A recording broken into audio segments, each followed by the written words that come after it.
were three major, shall we say, sin catastrophes that happened in the wilderness. We had the sin of the golden calf,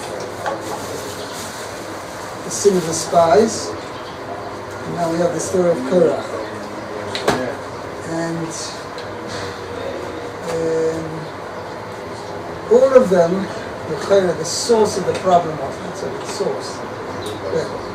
the main problem was that they relied on their own calculations.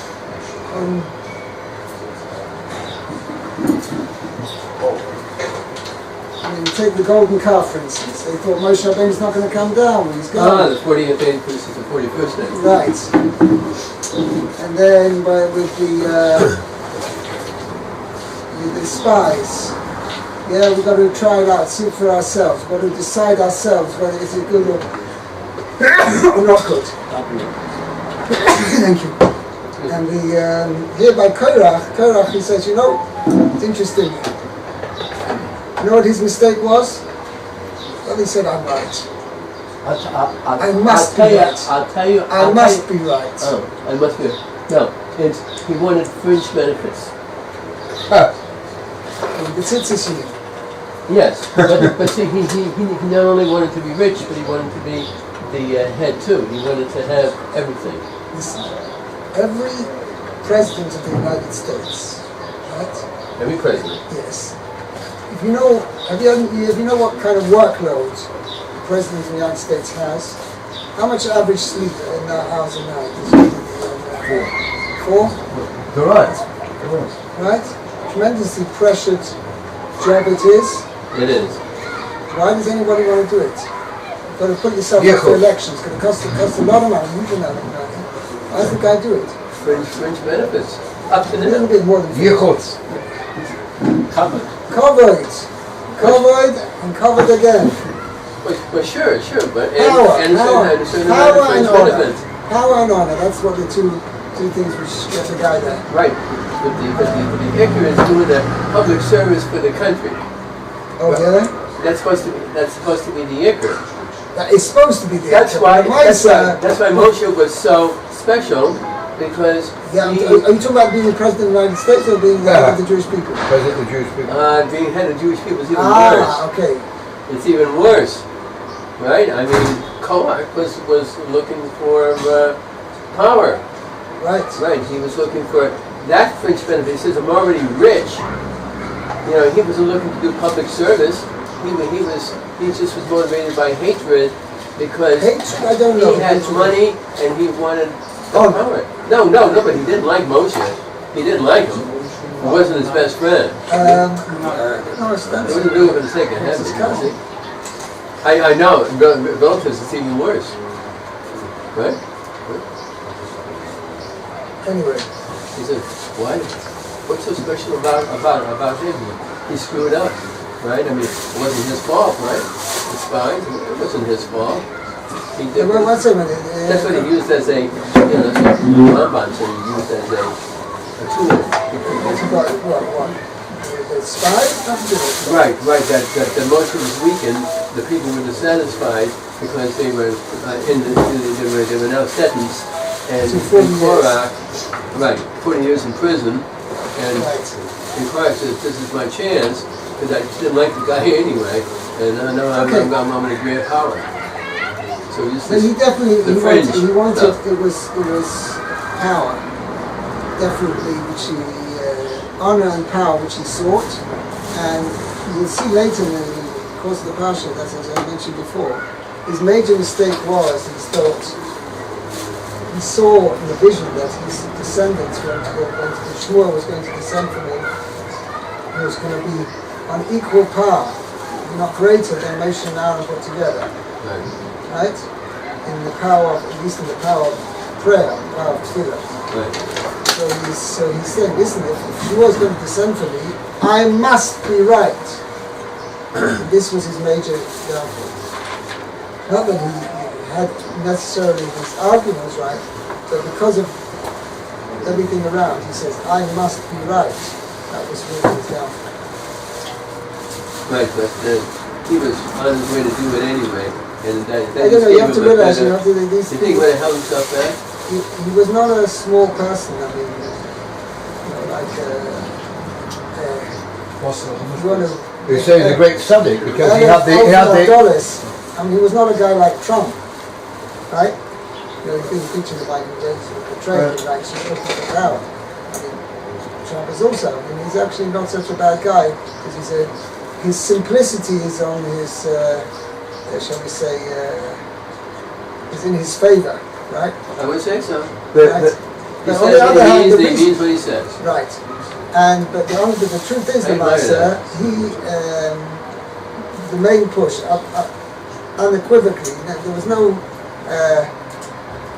doubts in anybody's mind. The reason why he was spending millions of his own, actually, on trying to get to be president of the United States was, I want to be up there to control the country. Right, because I think I can do something that nobody else can do. Okay. No, Yes. because he wants power, and he wants cover. Right. Somebody else told me actually, knew him personally. I don't think that's very venal. Knew him personally that he is, he says the Guyver, as in, he said right in English, Guyver. Naughtiness is not necessarily naughtiness. Trump is a big bug guy. He's somebody who wants honor more than necessarily power. Well, I mean, He feels he can do the job as well as anybody. He wants to be liked. He feels he can do it as well as anybody. Right. I mean, he comes from a successful. I mean, I know he's been Machula once or twice, but he comes from a background where he's dealing with the big people, the money. That's a lot to do with running a country. You've got to, be able to win the deal, and he can do that. He's an expert. Okay. Now, hang on. Yes. Because you can't see me at this side. Can I put my hand up? I mean, I want to say something. Yes. Because it's a bit up here. Okay. Unless you want me to move down. No, it's okay. Right. We must not forget that Korach was a very holy man as well. Right. Right. He had the honour of which again I'm only speaking what I've read. That he was one of the carriers, which was regarded as a very important position. He was amongst all the Levites. He held a high position. Was he a Kahat? Kahas, yes. Yeah. So that was the main one. They were the big guys in the. The only thing is, I'm going to see Rashi. So what I'm saying is that he wasn't nobody. He was, although he got the wrong. You're right what you said, obviously. I mean. No, but also the spies were the most important people also. Yeah. They also. Yeah, of course. But I'm just saying that. No, you don't turn your nose at it. Apart from what he did wrong, I mean, which was very great. Let's see what. I'm going to say one thing. The first word, Vayikah, I think says it, the whole thing about Korah. Okay. The Korah goes into taking. That you don't become rich for nothing. And you he was, let's say, acquisitive. He used his position, I think, well. Okay. Because you don't become rich for nothing. Yeah, and I think he was on his way, in this instance, to try to grab more. I think that word tells you. That's why that word's the first thing. You're saying actually an interesting point. There's something to what you're saying. Nafshi actually says the conclusion is he actually took himself aside. If you understand, the point you're making is, which is, there could be some important substance to what you're saying, is that he was a taker rather than a giver. Yeah, that's what I'm saying. Okay? Just as a whole, kuntrus, a chesed, a whole large section. Basically, the world is made up of givers or takers. Most people are both. Okay? Somebody who's a true Baal Chesed is a giver. And even when he takes, he's giving. And that somebody who's somebody who's self-centered, doesn't do Chesed, even when he's giving, he's taking. Okay? It gives a prime example. I don't know did any of you own a dog? Dog? Yeah? Anyway, but he was saying, I'm not thinking in general, this is very often people who, let's say, are unmarried, they live by themselves, right, and they have a dog. What's the idea of having a dog? Because God is fawns over you over there. It's an opportunity for somebody to give without having true responsibility to give. Because, right? No, it's true responsibility of giving is having getting married, having a family, and the person you can't just opt out. Where did you call this money There's from? an easy way of giving, which is without really having the full commitment, is having a pet or something like that. Oh. Okay, it's not, just as a point, it's not necessarily across the board thing. People have pets. I'm not sure how much of people are selfish people who have pets. That's what I'm just saying, it's just uses this as an example of a way of giving without full responsibility. Yes. Where did he acquire his wealth from? Don't we say that he had more keys? He had keys that were. The keys of his were loads of assets. Keys of his storehouses. Yeah, where did you get the money from? The Gemara says that he's got it from. Was it when Egypt? Yes, when he came out of Egypt. And he knew where Joseph kept his all the. Yeah, I think so. Yes. I don't know how he worked it out. He was privy to know where all the treasures of Egypt were. Because in Mitzrayim, by the way, it's a very interesting point. Till the years of plenty, and after the years of famine, Mitzrayim was not a particularly strong world power. When? They were not a strong world power. When? Before the 7 years of plenty and 7 years of famine.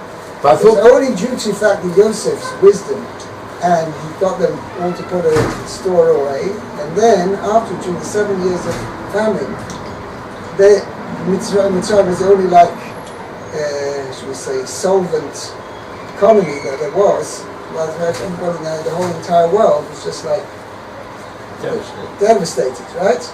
And this made Egypt the top nation because they became so wealthy.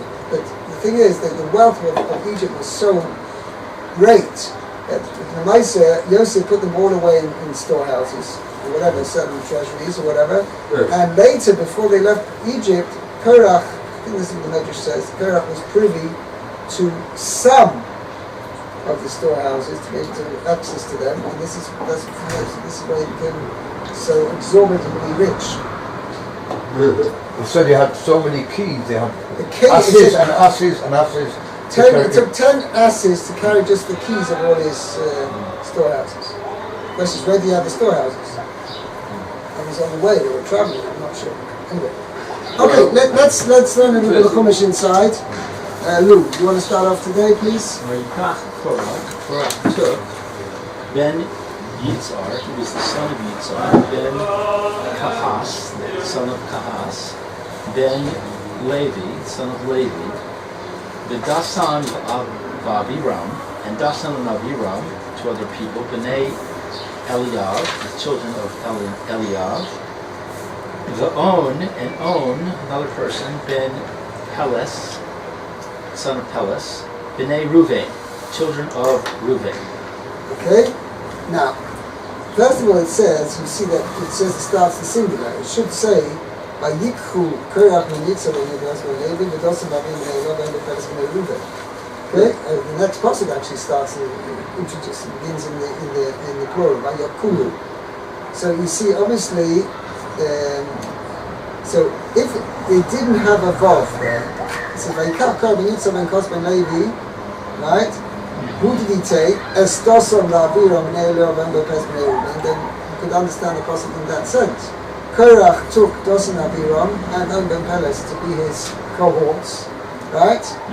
And they all together they stood before Moshe. But it doesn't say that. The passage doesn't say that. Korach took, and it doesn't say what he took, and it just says that Dosan and Abiram and the sons of Eliyav and On ben Peles, all of them the sons of Ruvain, right? They took together with him. So the first verse is first in the singular. Vayikach Korach. Korach took, meaning he was the instigator of it. Korach was the main leader. But they also, Dosan and Aviram and Og ben Peles joined on with him into this scheme. That's what whenever there's like trouble, it always starts with Dosan and Aviram. Yeah, that's true, yeah. In fact, we've come across it it's over here. It says that when they were in Mitzrayim, when Moshe Rabbeinu killed the Egyptians, They was informed. they were the ones who informed. And then also it says that Before the prophecy. no, they were the ones who left over from the Mon. They left over. Oh, right, They yeah. left it there. But Akopanim, again, don't think they were small people, because first of all, they survived and they left Egypt. So they weren't among the 4/5 who stayed, who died and stayed behind. Okay? They didn't, well, maybe they didn't sin with the spies, they didn't sin with the golden calf. They otherwise would have been killed dead, they would have died dead. So obviously there weren't such small people either. What? But it's some of the golden calf, Dosan and Aviram. No, they're not. Well, as you see over there, those who sinned with the golden calf, they put to death. Right. I mean, the main sin of the Jewish people there with the golden calf was the fact that they let it happen. Right. That was the general sin of the Jewish people in general, is that they let it happen. They did not actively serve the golden calf. Those who actively sold the golden calf were actually put to death.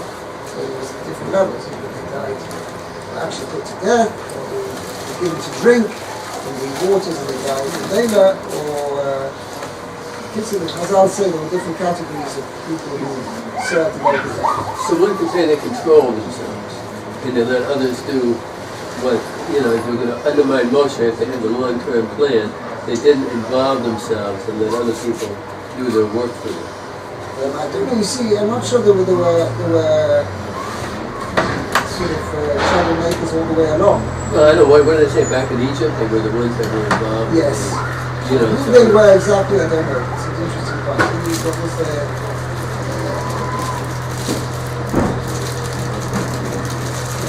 what was their character? I don't know. But here certainly this is the nice of the positive members of the Korach's group, and the nice that they came to their downfall together with Korach. And they all got swallowed up. You see that open premise Rashi's been speaking about. Okay, now there's another Rashi here. Kach Korach, Parasha, so, Yafeh, Nid Reshes, Nid Rash, Rabbi Tanhuma. This section is well explained in the Midrash of Rabbi Tanhuma. Now, very interesting why Rashi needs to, as an opening shot, Rashi's going to tell you this thing. Rashi generally tries to explain everything according to the simple explanation, straightforward explanation. So here, Rashi straight away says in the opening shot of the parasha, this is to do, if you want a good explanation of the parasha, go and look in the Midrash. So obviously Rashi says this evening, without the Midrash we can't really come to a clear explanation of what's going on. You take things at face value over here, we're not going to properly understand what's going on. Okay, that's number one. Now, Vayikach Korach, carry on. Vayikach Korach, Lakach es atzmo letzad echad lios nechelak mitoch ha'ega leorer al hakilhuna. So he took himself outside, or to the side, to one side, to be nechalak. I don't know what nechalak is. Separated from within the congregation. The orer, I don't know what the orer is. Means to dispute. To dispute the priesthood. V'zehu she'tir gang unkelus. And this is translated by Unkelus. This is what Unkelus translates. This is the idea, the sense in which Unkelus translates this word. Okay, ispalog. Ispalag. Right? Means Ispalag. okay, it means he's. Paleg means to separate. Mm-hmm. To shall we say, cut himself off, right? In Hebrew, right, the modern Hebrew, the term for a party, is a miflaga, means it comes from the same root. Haflig means to separate oneself, to put oneself aside. Oh, you mean a political party? Yeah. No. No, not the. It's not even like a birthday party. No. Nechalak, is that like chelek? Nechalak means separated, right? Misha'eda, he separated himself from the rest of the congregation. Lahatzik v'machlokes, to not just to dispute, but to persevere, to persevere in his in the dispute. He didn't just think. He says, "I'm going all out to dispute with Moshe." And it wasn't just a dispute with Moshe on a particular individual point. It was the general machlokas.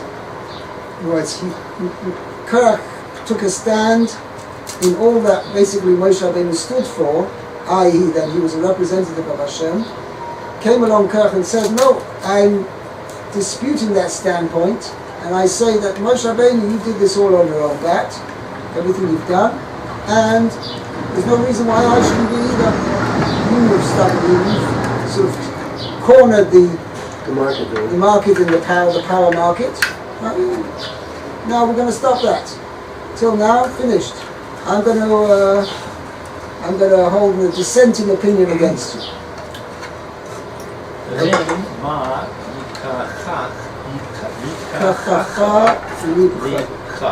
And this is what... Similarly, we have the similar expression. What has your heart taken you? And so your heart doesn't really take, means where has your heart taken you to put you aside from others? Okay, that's what it says. Rashi goes on to say. It's taken you to separate you from other people. That's the sense of that passage. Okay? Now, that's one explanation. So what did he take? He took himself aside. He put himself aside. Davar Acher, that's Daled Aleph, yeah? Davar Acher, another interesting thing. Vayikach Korach Mashach. Rashi Sanhedrahos. He took the heads of the courts, Shebahem among them, Bidvarim, with words, means he convinced them, he persuaded them. Kamo Shne'amar, as it is said, Kach es Ha'aron. This is the beginning of Parshas Ba'aloischa. It says that Moshe Rabbeinu was commanded to take Aaron and all the Leviim, right? Sha'ez means take them. What does it mean take them? It doesn't mean pick them up physically. It means convince them to come. Okay? Come where? Let's say you take your wife out to dinner, right? So you don't pick her up generally and put her in a box and schlep her to the restaurant. No. Okay? Right. So, would you like to go out to dinner? She comes with willingly. That's right. So can you tell me what take with can work? You're not explain exactly. Take with words means, as Yaakov, I say, I invite you. Would you like to come out with me for dinner? I know, but what kind of context? You're not going out to dinner. No, Aaron, I'm saying he's taking them. He says, "Listen, let's come with me, and let's make a new party, new thing. Moshe Rabbeinu is not the leader anymore. We're going to have a new leadership now. I am running for president, right? That's what Korach said. Right. Okay. Good. We're all holy. Take them with words. Right. Take words with you. Yeshiva el Hashem. Okay? That means that when you take something with words, you use the words to convince the person to join you. Okay, next Rashi. Ben Yitzhar, the son of Yitzhar. Ben Kahas, the son of Kahas. Ben Levi, the son of Levi. Below his here, Ben Yaakov. It doesn't mention the son of Yaakov. Because who was Levi's father? It was Yaakov. Yaakov. Shebikesh Rachamim, that he requested of Hashem al atzmo, concerning himself. That's a mercy from Hashem. Shaloi Yizacher Shemo al Mamukasa. But he should not be mentioned. He should not be mentioned concerning arguments. Shene Amar, as it is said, Uvikahal. V'kahalam al Teichad Kavodi. Right? In their congregation is not in the gathering. Al Teichad, my honor should be not Teichad. Should be unified. Oh, I should not be unified with them. Right. My honor should not be unified with their makrotas. Right, meaning there shouldn't have any connection with them. Right. Okay, right. So now Rashi says, you could ask a question, where do you ever find that Yaakov's name is mentioned with Korah on good things? It's only a valid point to say that Yaakov didn't want to mention his name over here, is where we're discussing over here, Korach's machlokas. So if never ever anywhere else is mentioned, so the point isn't brought out. So therefore Rashi says over here, V'heichon Shemoi al Korach. Where is Yaakov's name mentioned in connection with Korach? Some when their lineage is mentioned with regard to those who served on the platform, the musicians who served in the Beis Hamikdash. The Divrei Hayamim. That's what's mentioned in the book of Chronicles, right? Chronicles. Shemei Mars. It said, Ben Avi Asaf, Ben Korach, Ben Yitzhar, Ben Kahas, Ben Levi, Ben Israel. So there it does mention Israel. So it says we're talking about the grandsons of Korach who served in the Mishkan. They stood on the platform to play the music. Right there. So it says, so it mentions his name. Then he was the son of Abi Asaf, the son of Korach, the son of Yitzhak, the son of Kahas, the son of Levi, the son of Israel. So there, Yaakov Avinu Israel is the son of Israel. And his name is mentioned in connection. Okay? Dasan Abraham, Bishvil Shahaya, because it was Shevet Karyon, Shevet Ruvain.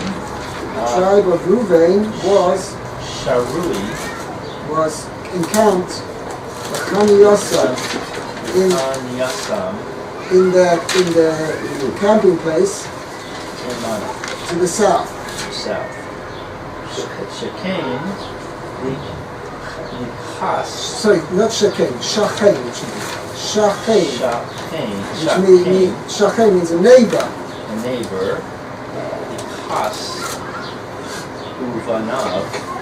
Neighbor to Kahas and his sons, Achanim Teimana. Okay?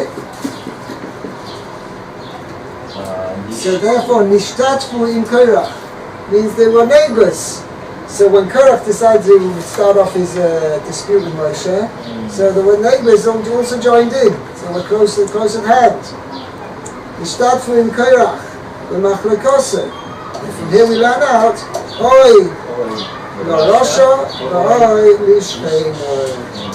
Woe to the Rosha and woe to his neighbor.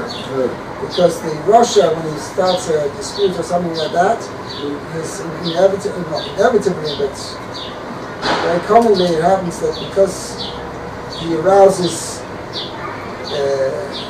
dissent and ill feeling among the people against the leadership, so therefore he arouses the people and they think, oh, so the first people to be affected by this arousement to rebellion, to dispute, are the people who are right around him, close to him. And that was the tribe of Reuben. When you're looking for a house, make sure you have nice neighbors. Yes, 100%. Right? The Rambam says,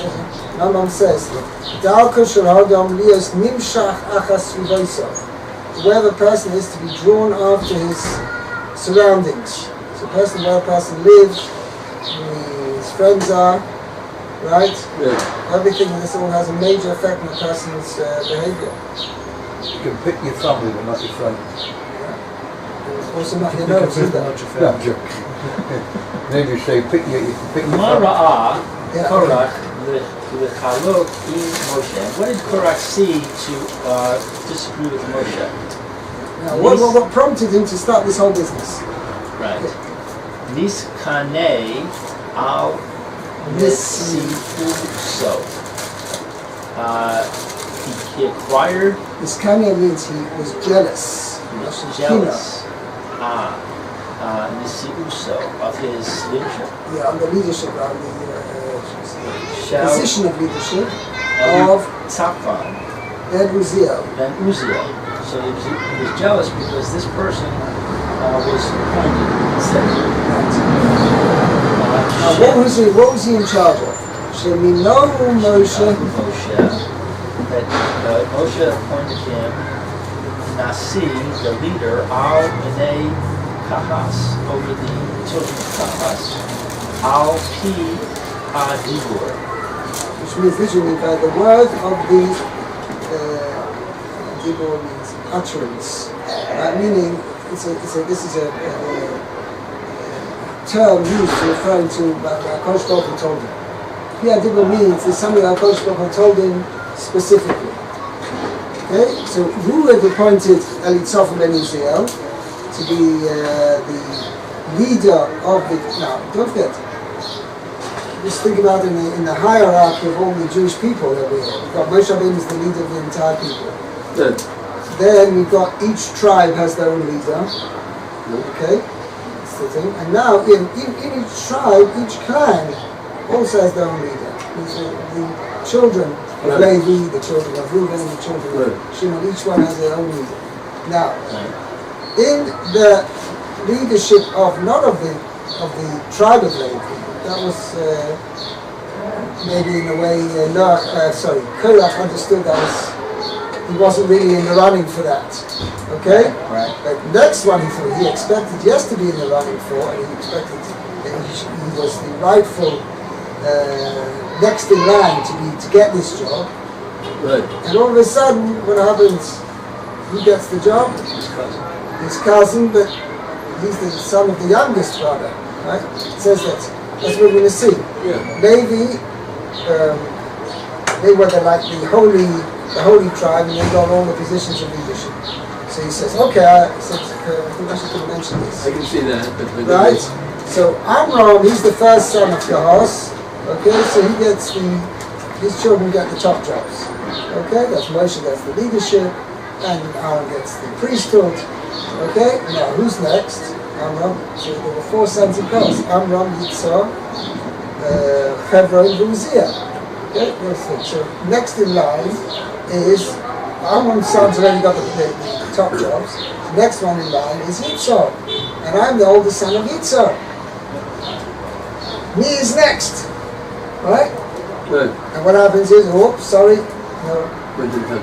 down to the youngest son of the youngest brother, and he's the one who's going to be the leader of the clan of Kahos. Okay? So this really got him. His expectations, right, were not fulfilled. This is where it really hit him. By the way, he's sending something against me. this is actually Eitzah, the Kala Yoetz. Stamazah is a good Eitzah. how does a person avoid anger? Welling up with patience. Well, even a very simple thing. It's a Pelayoid says this. Pelayoid says very great rabbinic leader lived about 50 years ago. Anyway, he said very simple. Anger comes from frustration. Generally, anger comes from frustration. Where does frustration come from? Unexpected, lack of fulfillment of one's expectations. Right. Unfulfilled expectations. Okay? So he said very simple. Lower your expectations. No frustration. No frustration. No anger. Very simple. Right. Simple recipe. Right? Obviously, the problem is the Torah only comes when you've got the guard down. But when you in a cool, calm, and collected position. It keeps us coming back to you. Yeah, I know. Yeah. But Yaakov, I must appreciate your cool, calm, and collected. Oh, good. Yeah. You put up your hand, and you're not getting yourself heated up. Like Korah. Right. Yeah. Yes. What can I do? Anger. The question is, I think it's all to do with Korah doubting Moshe's divine instruction. 100%. But how do you, that he's selected so and so? How can he prove that he can't prove to anyone? With Moshe. Korah, that how can he prove that? Well, he gets on the instruction? contrary, how did Moshe prove that he was? You're Yeah. right. Yeah. So did he discuss it Can with I Ben? just, If you've got problems like that, go and see the personnel manager. I mean, seems like he's got this thing he wants to... You missed a point over here, and we'll see the particular later. Let me ask a question. If Moshe and Korah were running against each other for president, who would have won?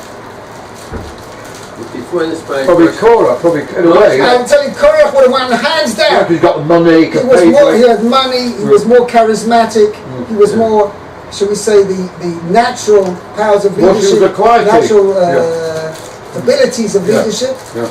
Korah won hands down. Right. You know what it was going against him? Hashem didn't tell him. Hashem told Moshe. Hashem appointed Moshe to be the leader, and Korah was not appointed by Hashem. And this exactly was the point. And you're going to see that Korah went one step further. So how's he going to justify the fact? So you didn't have every person is going to turn around and say, "What do you mean, Korah? Get out of here." But they had... Hashem appointed Moshe. You're just a scammer, pretender. You've got, like Korah's got followers, Moshe must have followers. He's got Aaron behind him. He's got all the big, Yeah, what you call we're going to big see later. We'll have to stop it because it's about to Mincha. But you have to see, it says, after the initial showdown with Moshe, and they came to say, listen, Moshe, who gives you right? So what did Korah do? He went on a canvassing expedition around the camp. And everyone was on his side. He had all the big guys on his side. He came with them. But let's put an end to this nepotism, right? Let's put an end to this usurping of the powers that Moshe and Aaron are keeping all to themselves, all with the boys. Anybody's on their side, okay, they get the jobs. Well, that's what it sounded like. It sounded like that he job for the boys. One second, but there's a major point against Korah, which he had to answer, he says. 1 second, he says, you know what? Hashem appointed Moshe. What was he coming along?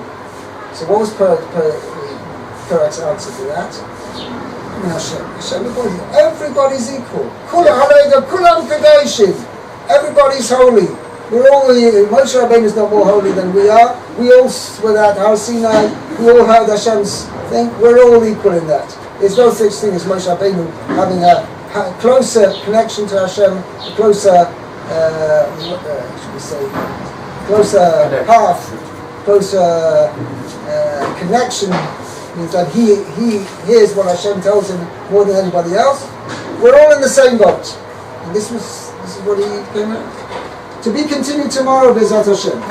Come early, don't avoid disappointment. So the question is, Rabbi, was Korah started that expression of his inner attitude that he could never have any leadership positions? that he was, even put down below the cousin, Well, what should he have done? What should he have done? He should have thought to himself, 1 second, if it's Hashem Taka telling Moshe to give out the position, why was I overlooked? Right, well that's why he should have done a little bit of personal introspection. Right. Okay. This was I can understand. But the Nafshi of Fry, why he was the youngest, he was chosen, and I don't know. I can understand. I do understand.